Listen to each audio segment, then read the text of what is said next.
Hi students, welcome back to video lecture series. This is Muhammad Usman Khan.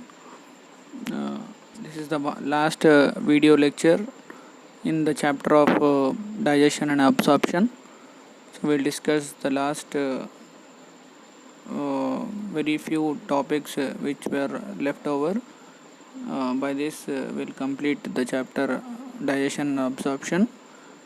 So by now you have got the complete idea regarding the digestion and absorption, and you have got the clear concepts. As usual, we'll start our video lecture with the help of a beautiful quote here.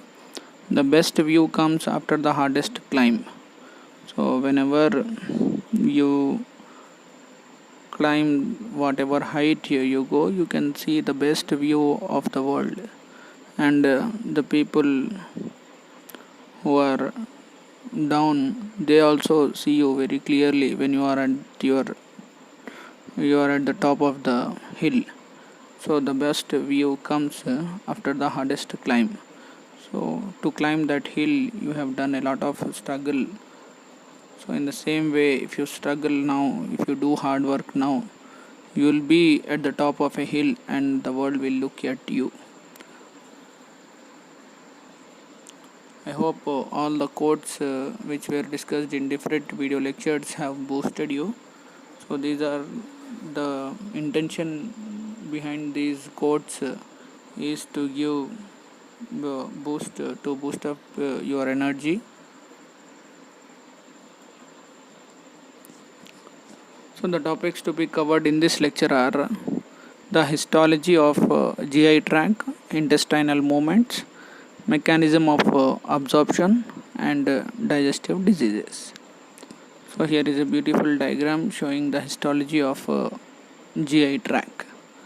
So gastrointestinal tract, when we open it layer by layer, you can see how the layers are arranged from outside to inside. Or if we want to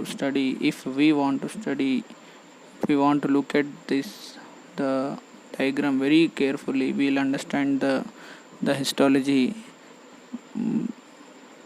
very clearly. We'll get the proper idea of histology of GI tract over here itself. You can see from here the inner layer is a mucosa. Here inner layer is a mucosa. Here you can see mucosa here.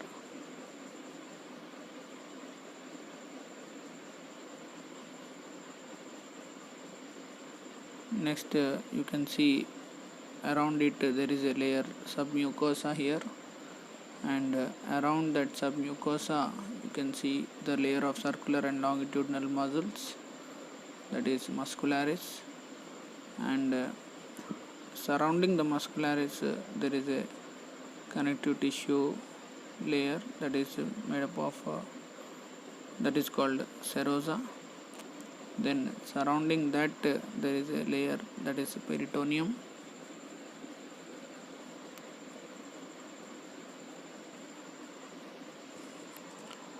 So in the histology of GI tract, we'll go from inside to outside. So inside to outside means it is from here to here, inside to outside. So there are the following layers are present, that is mucosa. You can see in the inner side mucosa. Surrounding the mucosa there is a submucosa. Surrounding the submucosa there is a muscularis. Surrounding the muscularis there is a serosa. So mucosa, it consists of epithelium, lamina propria, and muscularis mucosa. It consists of epithelium, lamina propria, and muscularis mucosa. Epithelium is columnar, which is secretory in nature. The epithelium present in the mucosa is a columnar and secretory in nature. The lamina propria has areolar connective tissue. Here in the lamina propria, which is present in the mucosa of GI tract, there is a areolar connective tissue. Then muscularis mucosa has smooth muscles. Mucosa forms irregular folds, they are called rugae. You can see the irregular folds here. These are the irregular folds.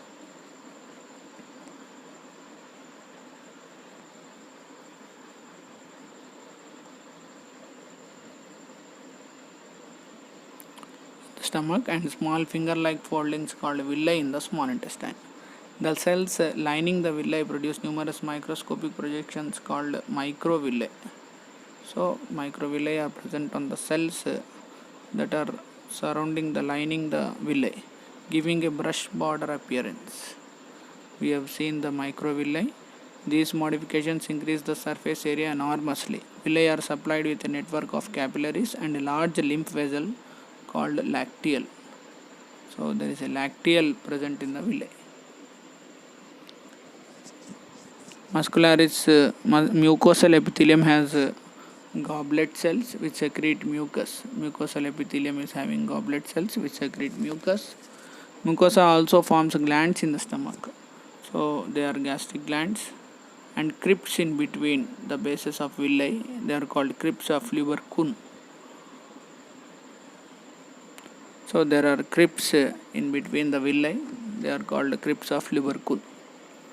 So in the next layer that is surrounding the mucosa is a submucosa. Submucosa has a areolar connective tissue, nerves, blood vessels and lymph vessels. In duodenum, duodenal digestive glands or Brunner's glands are present. Brunner's glands are present. And GI tract has its own nervous system that is called enteric nervous system. This is very, very important. It is called a second brain also, enteric nervous. Due to the presence of this enteric nervous system, we called a GI tract a second brain, which includes Meissner's plexus and mesenteric plexus and interstitial cells of Cajal, which are capable of generating electrical impulses. They are capable of generating electrical impulses. Meissner's plexus or submucosal plexus in the network of nerve fibers present in the submucosa as well as between submucosa and circular muscles. It regulates secretion of digestive juices by intestinal glands. So what this network of nerve fibers is doing, it is regulating the secretion of digestive juices by intestinal glands. So there is a third layer that is called muscle layer. Submucosa is followed by circular muscles which are followed by longitudinal muscles. In stomach you can see oblique muscles also. This is a very important point over here. In stomach only we have oblique muscles are present between submucosa and circular muscles. Auerbach's plexus or mesenteric plexus or Rimax plexus is the network of nerve fibers between circular and longitudinal muscles. It regulates peristalsis.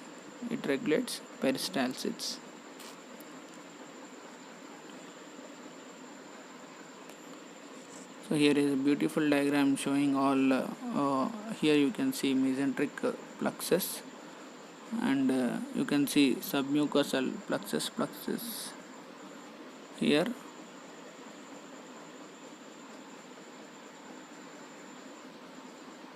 These diagrams will create a lot of interest for us to understand the concept very clearly. So mucosa is here, submucosa, muscularis, and serosa. You can see all the parts here very clearly.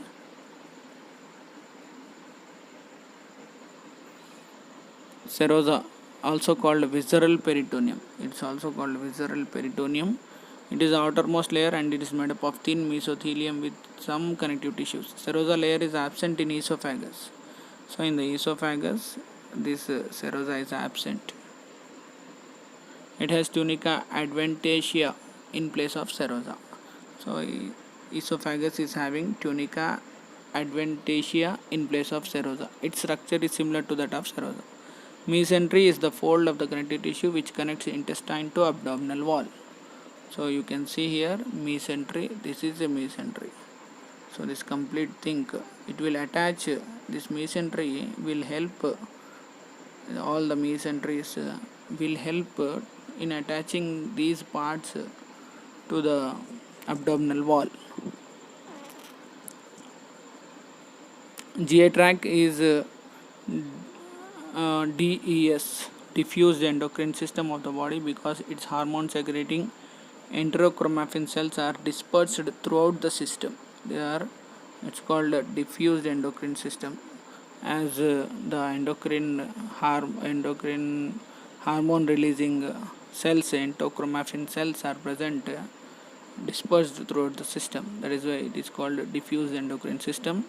Gastrin is secreted by G cells of pyloric glands. It stimulates secretion of gastric juice. Secretin is secreted by duodenum. It stimulates secretion of pancreatic juice rich in bicarbonate ions.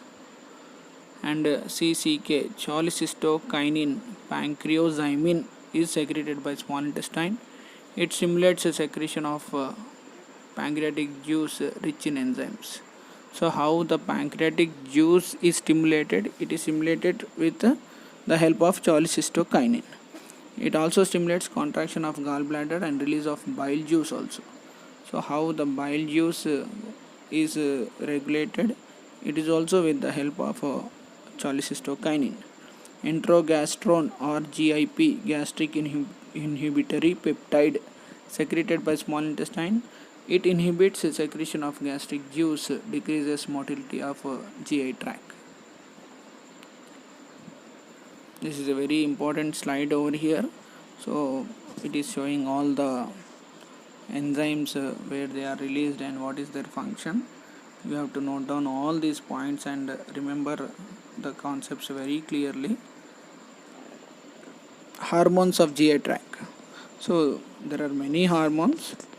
As we are discussing the hormones from here, that is gastrin, cholecystokinin, enterogastrone, and here motilin. It is secreted by small intestine. Motilin it increases stomach motility.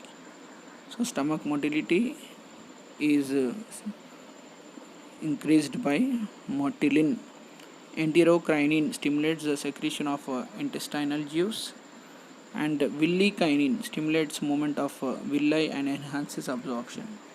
So villi-kinin is also a hormone released from GI tract. It helps in the movement of villi and enhances absorption. So we'll see the next topic in this lecture, that is intestinal movements. So the main movement that is caused in the intestine is peristalsis. Peristalsis is involuntary wave of contraction. What is peristalsis? It is an involuntary wave of contraction which passes from oral to anal region and propels the food forward.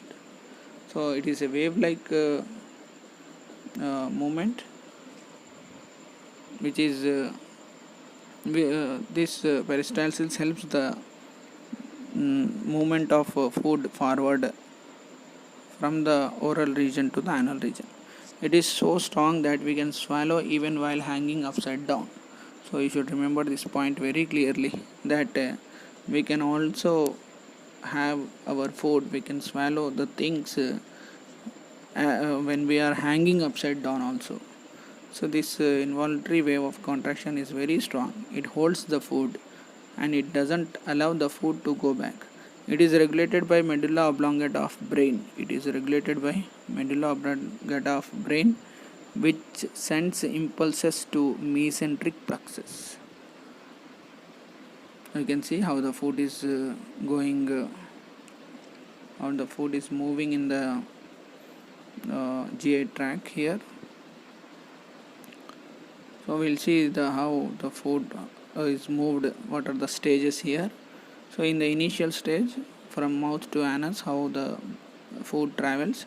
So the longitudinal muscles and circular muscles play a major role in the peristalsis. So first, contraction of circular muscles. See, the circular muscles contract, which moves the bolus forward. And in the second step, you can see contraction of longitudinal muscles. So this contraction of longitudinal muscles, it is also again further pushing the bolus to forwards. You can see here, and contraction in circular muscle layer forces bolus forward. You can see here again the contraction in circular muscle layer will force the bolus to move forward. So these are the steps which are occurring in the peristalsis. So these wave of contraction will continue as the food is moving from oral to anal. So contraction during peristalsis is produced by contraction of circular muscles and relaxation of longitudinal muscles. So in the contraction you can see two things, that is contraction of circular muscles and relaxation of longitudinal muscles is also happens in contraction only. Relaxation means in the relaxation during peristalsis is produced by relaxation of circular muscles and contraction of longitudinal muscles. So you have to remember this difference between the contraction and relaxation. Wave of peristalsis passes through stomach after every 20 seconds. So after every 20 seconds this wave of peristalsis passes through the stomach. And segmental movements, these occur in the intestine and can propel the food in forward as well as backward. So these segmental movements, these occur in the intestine and can propel the food in forward as well as backward direction.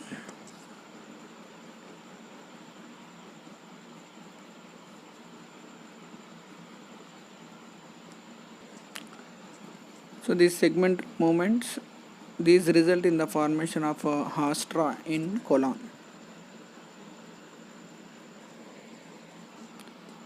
You can see absorption. It is the process by which the end products of digestion pass through the intestinal mucosa into the blood or lymph. So what is the absorption? Absorption means the end products of digestion, which are nothing but the simple compounds which are broken down from the complex compounds, they pass through the intestinal mucosa into the blood or lymph.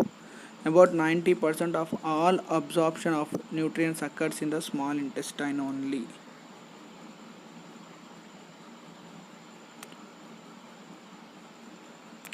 The other 10% occurs in the stomach and large intestine. Any undigested or unabsorbed material left in the small intestine passes into the large intestine.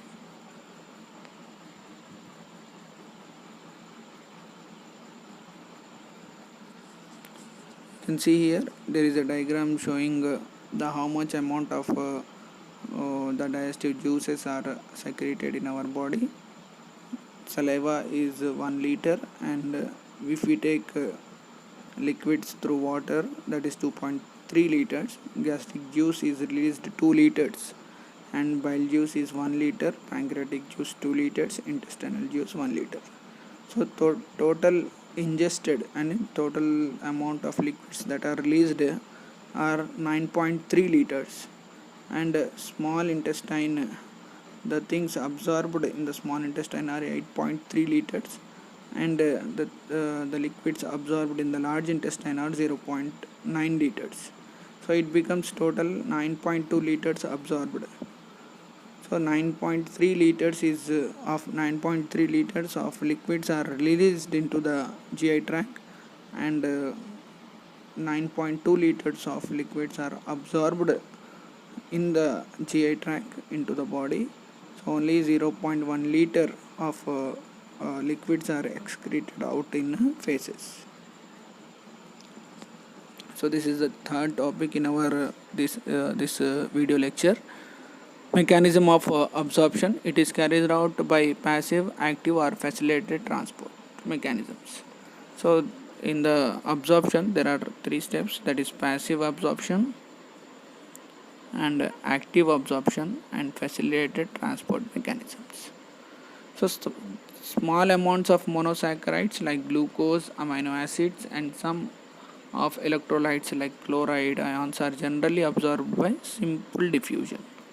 The passage of these substances into the blood depends upon the concentration gradients. So the passage of these simple compounds depends on concentration gradients. So fructose and some amino acids are absorbed with the help of carrier ions like Na plus. This mechanism is called facilitated transport. So what is facilitated transport? If the transport is done with the help of carrier ions, then it is called facilitated transport with the help of carrier ions. Transport of water depends upon the osmotic gradient. Various nutrients like amino acids, monosaccharides like glucose,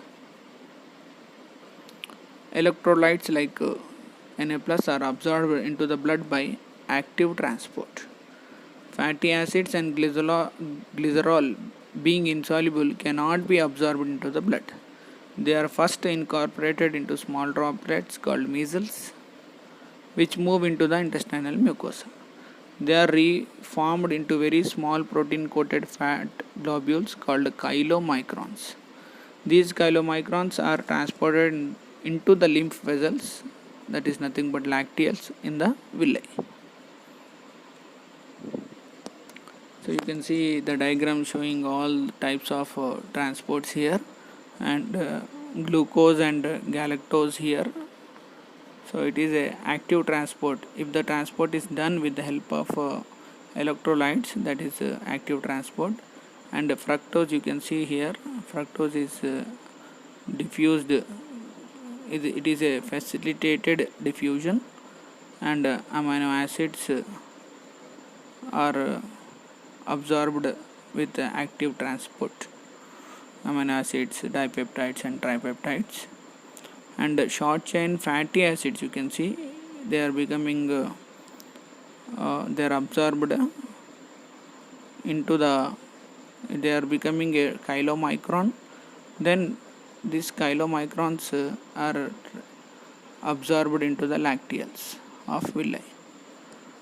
So this is a mechanism for movement of nutrients through absorptive epithelial cells of the villi. So in the epithelial cells of the villi, this absorption takes place. So this is a NCERT table which is given in the NCERT textbook regarding absorption. So what are the things that are absorbed in the mouth, the stomach, small intestine and large intestine? So we can see here certain drugs coming in contact with the mucosa of mouth and lower side of the tongue are absorbed into the blood capillaries lining them. And what are the things absorbed in stomach? You can see here, that is absorption of water, simple sugars and alcohols takes place in stomach. And in the small intestine, this is the principal organ of absorption of nutrients. The digestion is completed here, and the final products of digestion such as glucose, fructose, fatty acids, glycerol, amino acids are absorbed through mucosa into the bloodstream and lymph. Large intestine. So in the large intestine, you can see that absorption of water takes place and some minerals and drugs takes place.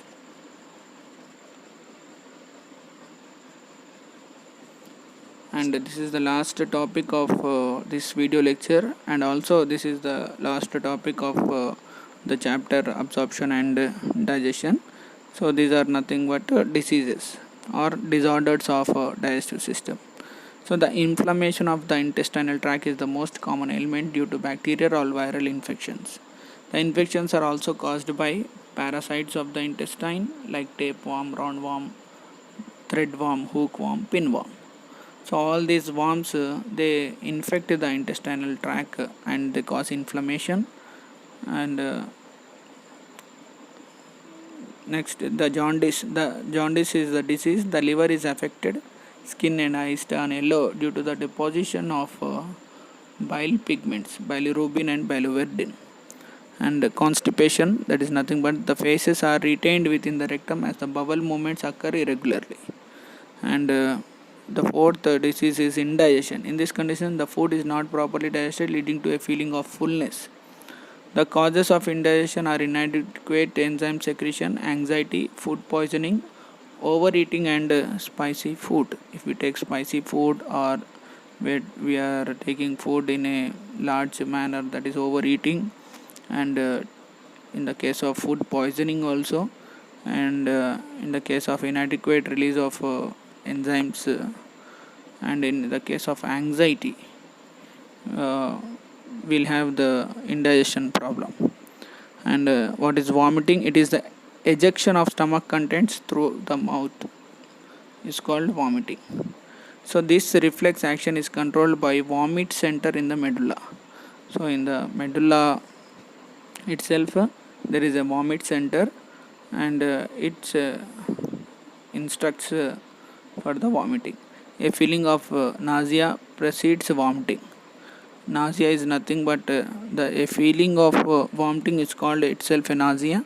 So after vomiting, we'll have the feeling of again we are ready to vomit again.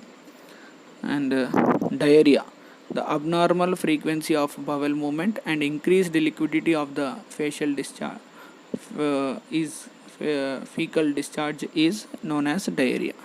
So the abnormal frequency of bowel movement. So if the bowel movement is occurring in an abnormal manner, or the liquids are not absorbed properly, then so the liquids are discharged, large amount of liquids are discharged.